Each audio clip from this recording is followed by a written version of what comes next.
Tansei, good afternoon. I'm Creeson Agecoutay. Welcome to APTN National News. We are starting with breaking news out of Winnipeg, where a Manitoba judge just found correctional officer Robert Jeffrey Morden not guilty of criminal negligence of the 2021 death of Headingley inmate William Amo.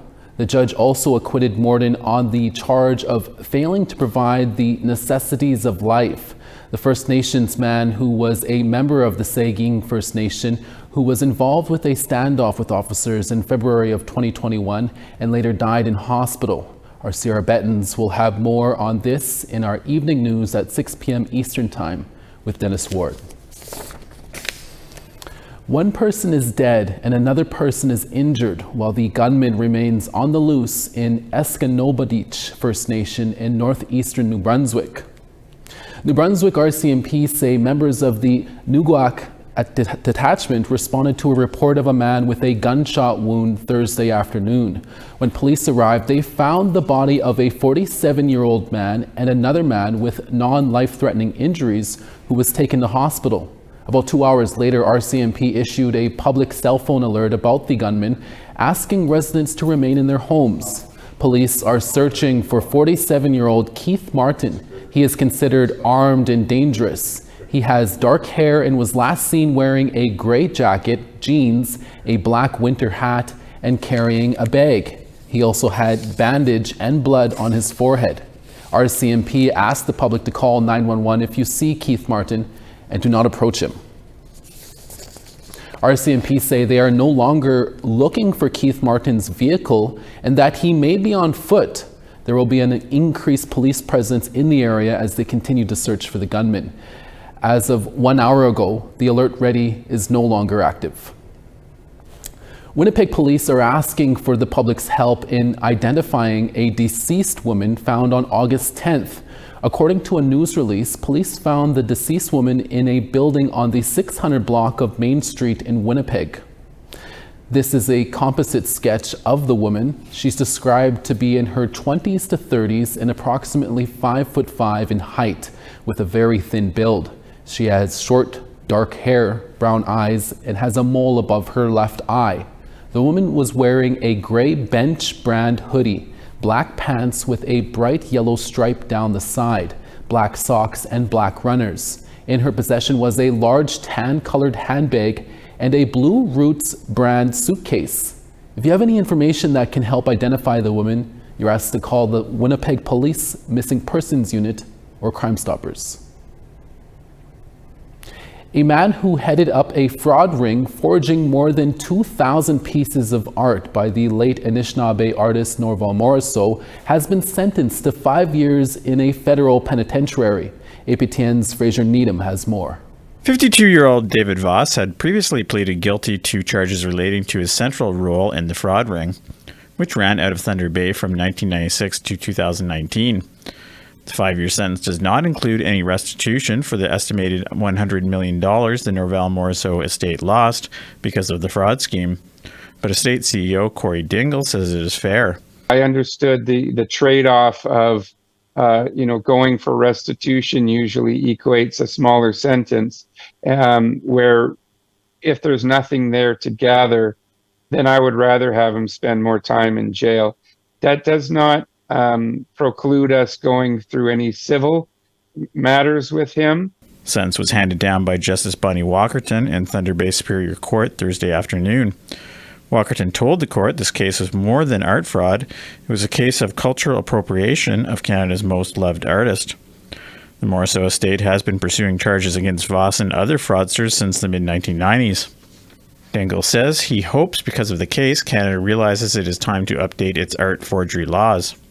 Because Canada, as a young country, is hundreds of years behind proper legislation and proper policy change that our European counterparts enjoy. And Canada, being a young country, we haven't had the opportunity to enact these types of policy changes. Fraser Needham, APTN National News, Ottawa. A number of research funding agencies are developing a policy they hope will help put an end to academic Indigenous identity fraud.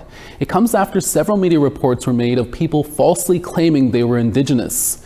It's hoped that the new policy will ensure funding intended for Indigenous researchers will go to actual Indigenous people instead of people falsely claiming to be Indigenous. Rather than the previously exploited honor system, those applying for Indigenous-specific funding will now need to prove evidence that they are members of an Indigenous community, like a status card or citizenship card. Alternatives are being considered for those who can't provide documentation. The Social Sciences and Humanities Research Council, the Natural Sciences and Engineering Research Council, and the Canadian Institute of Health Research are developing the policy and expect to have it in place in 1 year's time. Corinne Duhamel is an Anishinaabe Métis researcher assisting in developing the policy. This policy is really about affirming Indigenous citizenship and membership, and it's not about adjudicating those identities. The agencies are not determining whether a person is Indigenous. We're creating a process within which Indigenous people can affirm their connection to an Indigenous collective based on the affirmation that best suits them or their situation. Ultimately, Indigenous communities and nations will determine who are their members and citizens, and working with Indigenous partners throughout the process ensures that these perspectives are really central to the options for affirmation that people can choose. There has been an update to the story of 15-year-old Haas Lightning, who was shot to death last week after a confrontation with RCMP officers. APTN's Chris Stewart brings us an update. Dennis, the Alberta Serious Incident Response Team, otherwise known as ACERT, released a statement today that gave a few more details of what happened on the early morning of August 30th. The statement also leaves other questions unanswered. It says officers responded to a 911 call from a youth who had been identified by the community members as 15-year-old Haas Lightning. Lightning said he felt threatened for his life and people were following him. A single officer located Lightning in the city of Wetaskiwin. The incident was recorded with RCMP dashcam video and audio. The two spoke and Lightning turned over a machete and a knife. The officer, who the ACERT statement does not identify, determined that Lightning was at risk and attempted to apprehend him and search his backpack. The statement says that while he was initially cooperative, Lightning fled a short distance away. The officer followed in his car and was joined by an unspecified number of other officers assisting the call. According to ACERT, the officers approached Lightning and a confrontation occurred. Two officers discharged their firearms. First aid was provided and EMTs transported Lightning to a hospital where he died. The ACERT statement does not say what Lightning was at risk of, how many times he was shot, or why he was shot if the machete and knife were no longer in his possession. ACERT is asking for any witnesses to contact them. The officers have been placed on desk duty for the time being. The RCMP and ACERT are both investigating. We'll have more on this story as it develops. Back to you, Dennis, in Winnipeg. 3 First Nations near Yorkton, Saskatchewan are coming together to address a drug crisis. We'll be back in 3 minutes to tell you more.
Welcome back. 3 First Nations are taking action to address the ongoing drug crisis. Members from the Agecoutay First Nation are meeting with the RCMP and the public to try to come up with solutions. CTV's Sierra D'Souza Butts reports. In regards to healing, that we're here as a community together. Over 100 people in Agecoutay First Nation are addressing the drug outbreak that's impacting people in their home communities. These kind of engagements, it's a milestone to make that movement towards a drug and alcohol-free community and to take back our homes, right? In addition to Agecoutay, members from Agecoutay and the Key First Nations are present, along with Kamsack RCMP, to find solutions to stop the use and selling of drugs in the Pelly Agency area. There's a lot of grief in our community, unresolved grief in our community. There's the drug sales in our communities. There's also prostitution, things like that in our communities as well. One leader says, although the issue is affecting people province-wide, it is having a major impact on reserves. We'll say we chase a drug dealer off on one First Nation and he runs to the next First Nation and gets out. I think we need to communicate with one another how, and we need to put some kind of plan together how we're gonna deal with this problem. During the meeting, solutions such as residents installing cameras in high drug trafficking areas and people calling Crime Stoppers anonymously were brought forward. We want to find solutions in how to battle this epidemic that's been taking a lot of lives. A lot of lives from not only from Agecoutay First Nation but from our surrounding communities. Elders and chiefs from the nations are putting a plan in action based on the community's feedback. Another community engagement meeting is in the works for October. It is set to take place in Agecoutay. Sierra D'Souza Butts, CTV News, Agecoutay. Understanding health concerns, management practices, and improving connections between Indigenous communities is the aim of the first annual Esgenoopetitj Nation Moose Symposium. Guest speakers range from traditional knowledge keepers to university professors to wildlife pathologists. APTN's Mike McDonald reports. The first day of the Moose Symposium kicked off with some fun and games. Attendees participated in a moose calling competition with prizes for the longest moose call,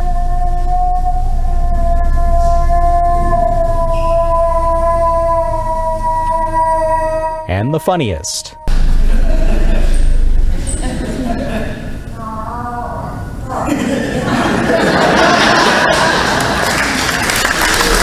No moose showed up to crash the party, and the competition was a way to bring some levity to what was otherwise a gathering centered on a serious topic.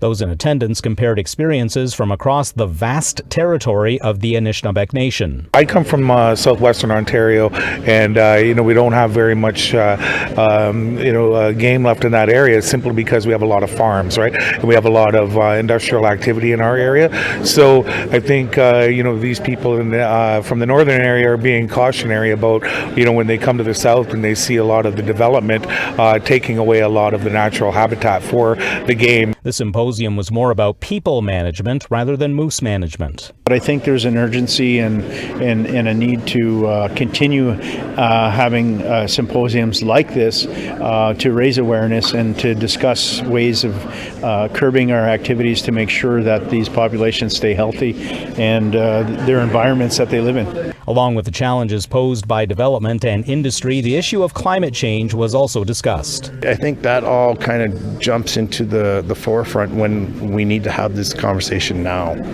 We need to start looking at not only like the health, but it also has climate change and the habitat where our moose are going to live and how we're going to cohabitat with them in those areas where they are, right? So yeah, climate change is a major factor in why this is important for us. The Esgenoopetitj Nation is hoping events like this will serve as a means of keeping tabs on the moose population while maintaining a deep connection with nature. Mike McDonald, APTN National News, Garden River. After a deadly week of police-involved deaths, Dennis Ward is up next with Truth in Politics to talk more about the issue. We're back in less than 3 minutes. Stay with us.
over on the East Coast, Halifax 20, Charlottetown 19.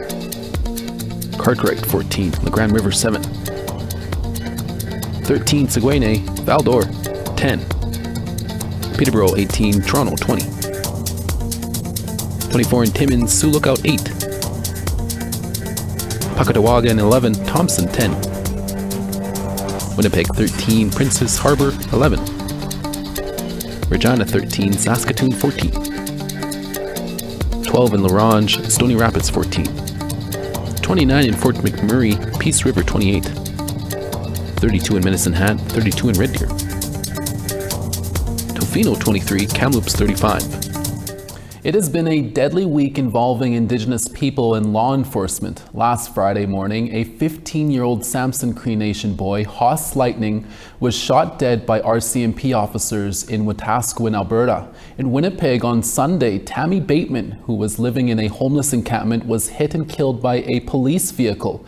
Both incidents are under investigation by provincial police watchdogs. For more on this, Dennis Ward has this week's Truth and Politics panel. Negon Sinclair is a columnist with Winnipeg Free Press, and helping us out this week is Bronwyn Dobchuk-Lan, an associate professor of criminal justice at the University of Winnipeg. Bronwyn, Negon, thanks so much for being with us. Negon, as I mentioned in the intro, a deadly week for Indigenous peoples and interactions with law enforcement, all coming ahead of a verdict in another high-profile case in Manitoba involving the death of William Amo, a correctional officer charged there. Just your thoughts over the past week here.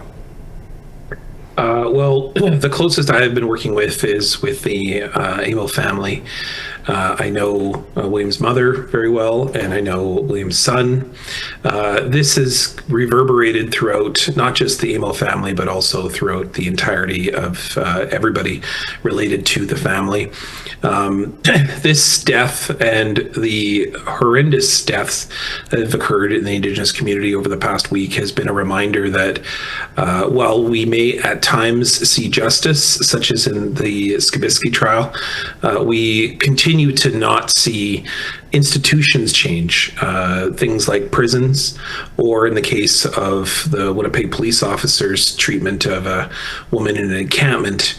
It may have been an accident, but the reality is that there is a ongoing situation of poverty, and multiple institutions are incapable of dealing, which has been our inheritance of colonialism and an ongoing genocide that's taking place in Indigenous communities right in front of us on the streets of Winnipeg. Bronwyn, thanks for joining us this week. Appreciate that. But you teach courses on race in the criminal justice system and colonialism in the criminal justice system. Negon's touching on it there, but can you talk about the conditions that make police violence more likely? Yeah, thanks so much for having me, and thanks for asking that question. I think that sometimes we get into kind of mental gymnastics about what the causes of police violence are, and really fundamentally the causes of police violence are policing itself. The surest way to reduce police violence, the surest evidence-based way, is to reduce people's contact with the police.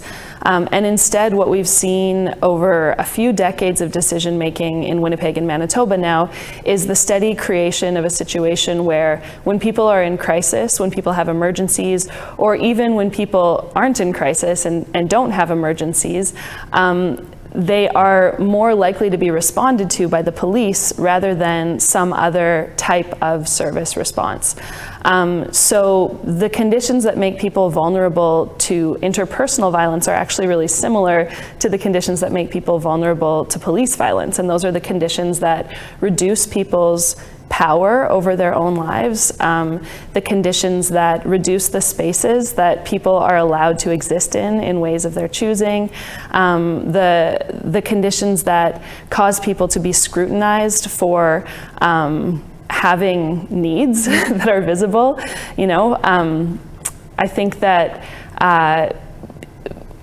the movement to defund and detask the police is really about reducing violence of all kinds, in this sense of the more that we can empower a range of responses to people's problems that they can access in ways of their choosing, the more we will see people protected from violence, including police violence. Nigan, there are calls for accountability here in Winnipeg, also in Samson Cree Nation. What can the Indigenous community do to hold police accountable?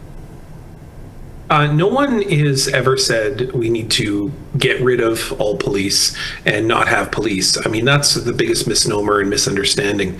The Indigenous community is taking the lead in different imaginations, different ways in which police systems can truly be about justice.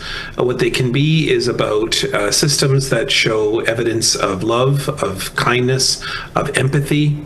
And oftentimes there has to be at times a use of people in the areas of protection, particularly people who have arms, who have protective means that can help communities. Indigenous peoples are fully aware of that. But at the same time, the ways in which Indigenous communities offer justice is about restorative practices. It's about trying to build a community and also be proactive. And so we have to reimagine policing as not just something that's reactive or something that deals with on the end of situations, oftentimes highly conflictual, often full of historical mistrust, often turn to violence very quickly. But think about the ways that policing that is being done in areas of justice and empathy, which are being led in the streets of Winnipeg, this various street patrols for Mama Bear Clan Initiative, all these different organizations, because what they do is they lead with proactive instances of empathy, caring, kindness, and love. And that's what justice should ultimately be about. It should be about building community, not about throwing people into jail, not about creating more conflict and division, and certainly not about violence. Bronwyn, in both of these cases, the Alberta and the Manitoba Provincial Police watchdogs are looking into these incidents, as they always do. But it's been expressed that there's not exactly a lot of faith in those systems either. Should Indigenous peoples have reason to be concerned about these independent institutions? Yeah, absolutely. I mean, they're independent in name, but the IIU in Winnipeg hires former police officers as its investigators. And all we need to do is look at the kind of outcomes of IIU investigations to see that the IIU is very reluctant to prosecute police officers who have caused death or bodily harm. And even if they were going to prosecute them, would that really be justice when we see that this is a pattern, that police are allowed to act with impunity, that the fundamental power of policing, which is the use of discretion, allows them to use violence. So this again comes back to the idea that, the problem isn't police officers not being held accountable so much as it is policing as a response to social problems. I think that something that has been done so effectively in Winnipeg, and that I'm really grateful to the APTN for covering, is families' advocacy in relation to the deaths of their loved ones at the hands of police and prison guards. One of the things that I think is so infuriating for people who are dealing with police or prison guard violence is that there's no place for them to put their stories and have them be believed, because it's always set up as this, it's your word against the cop or whatever. But families have really done hard work to kind of push and carve out spaces to say, this is our story, we're angry about it, we loved this person was loved, and to make connections across those families and to support those families is, I think, part of the important political work that needs to be done to reduce police violence. I don't think we should have faith in these technical or bureaucratic investigative processes. This is really a political question about where we allocate resources for responding to people's problems, and about how we build, systems and societies where people's lives matter more than property. Yeah, I think that there's reason to be suspect of the IIU for sure.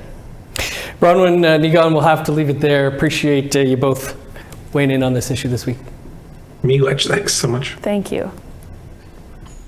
And that's your midday newscast for this Friday, September 6th. Happy anniversary for APTN as we celebrate 25 years on the air, and we now have our new channel, APTN Languages. From everyone at APTN National News, hi miigwech machsi cho, thank you for watching. Dennis Ward will be back with your evening national newscast in a few hours. We'll see you again. Ekse.